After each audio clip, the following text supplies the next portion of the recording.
L'architecture est enseignée de manière pluridisciplinaire. Les savoirs sont de nature très hétérogène. Ils portent aussi bien sur les sciences et les techniques, sur les arts visuels et les techniques de représentation, sur la géographie, l'urbanisme et le paysage, sur l'histoire et la culture architecturale, ou encore sur les sciences de l'homme et de la société. L'enseignement considéré comme central est celui du projet architectural et urbain. Selon les établissements, le projet est enseigné dans des ateliers, des studios ou des groupes de projets. Dans cette séquence, qui présente les contenus transmis dans les écoles d'architecture, des enseignants vont s'exprimer sur leur vision des savoirs et des savoir-faire qui sont propres à la formation dans ces écoles. Selon le texte de l'arrêté qui présente l'enseignement de l'architecture au moment de la mise en place du LMD, licence, master, doctorat, l'apprentissage du projet architectural nécessite d'aborder la conception et la maîtrise d'œuvre.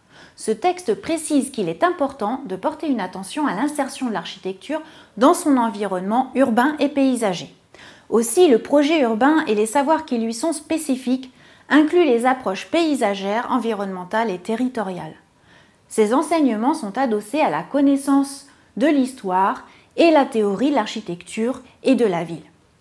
L'initiation à la représentation de l'architecture comprend l'apprentissage de différents modes de représentation propres au projet architectural et urbain. Ces techniques de représentation sont mobilisées dans la conception et la compréhension et la communication des projets. Les sciences et techniques pour l'architecture englobent l'informatique et le numérique, les mathématiques et la géométrie, la connaissance des matériaux et des structures, ou encore la maîtrise du confort thermique et des ambiances. L'histoire et les théories de l'art sont enseignées aux côtés de l'expression artistique, les démarches plastiques, les arts visuels. Les questions esthétiques font aussi l'objet des sciences de l'homme et de la société, par exemple en philosophie. Les sciences humaines et sociales pour l'architecture portent notamment sur la sociologie urbaine, l'anthropologie des villes et de l'habitat. On y aborde les usages de l'espace et les pratiques urbaines. D'autres enseignements encore traitent des théories de l'urbanisme et du paysage, de l'histoire des politiques urbaines et du droit de l'urbanisme. Ils peuvent inclure une approche des problématiques propres à l'ingénierie, à l'aménagement des territoires et à l'écologie. On porte une attention de plus en plus grande à certains sujets. En premier, la connaissance des acteurs de la construction et du cadre réglementaire, notamment de la commande publique, et la maîtrise de la gestion financière et humaine du projet.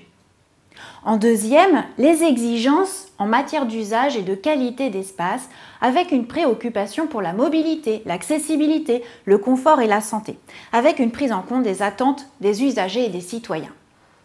En troisième, le développement durable et la prise en compte des risques majeurs, avec des enseignements sur les enjeux écologiques de l'architecture, le cycle de vie du bâtiment, la préservation des ressources naturelles ou encore le réchauffement climatique. Et en quatrième, la réhabilitation et les interventions sur le bâti existant, qu'il soit à caractère patrimonial ou non, avec les enjeux actuels de la rénovation énergétique. L'enseignement de l'architecture prévoit des temps d'immersion en milieu professionnel. En licence, 2 stages de 3 semaines à temps plein sont obligatoires. Un stage ouvrier ou de chantier et un stage de première pratique. En master, il faut réaliser un stage de formation pratique de 8 semaines minimum. D'une durée maximale de 6 mois par année universitaire, les stages peuvent être réalisés en une ou plusieurs fois. Le stage comprend un projet pédagogique avec des objectifs de formation et peut avoir lieu dans toute structure, publique ou privée, française ou étrangère, exerçant dans les domaines de l'architecture. Au moins l'un des stages doit être effectué en dehors d'une agence d'architecture. Dans le cadre de l'habilitation à exercer la maîtrise d'œuvre en son nom propre, on parle de mise en situation professionnelle et non de stage. Celle-ci doit être de 6 mois minimum et fait l'objet d'une analyse approfondie. Certaines écoles proposent également des formations de premier ou deuxième cycle organisées conjointement avec d'autres établissements. Elles conduisent à des diplômes de l'enseignement supérieur, par exemple des licences professionnelles ou des doubles cursus d'architecte-ingénieur, d'architecte-urbaniste ou d'architecte-manager par exemple à Nantes. Certaines écoles encore proposent une formation professionnelle continue aux salariés du domaine de l'architecture, de la construction ou de l'aménagement, qui désirent obtenir des diplômes en architecture. Ils bénéficient alors d'un emploi du temps aménagé. Enfin, depuis peu, des parcours d'alternance et d'apprentissage sont en expérimentation dans certaines écoles.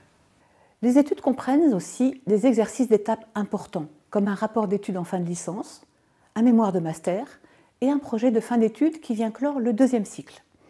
Ce sont des travaux qui font état de questionnements et de recherche personnelle. Certains étudiants profitent aussi d'une césure pour mener des expériences professionnelles et associatives et faire des voyages. En effet, les sorties et les voyages d'études font traditionnellement partie de la formation des architectes. Ils permettent de forger la culture architecturale et de développer le sens de l'observation et de l'analyse.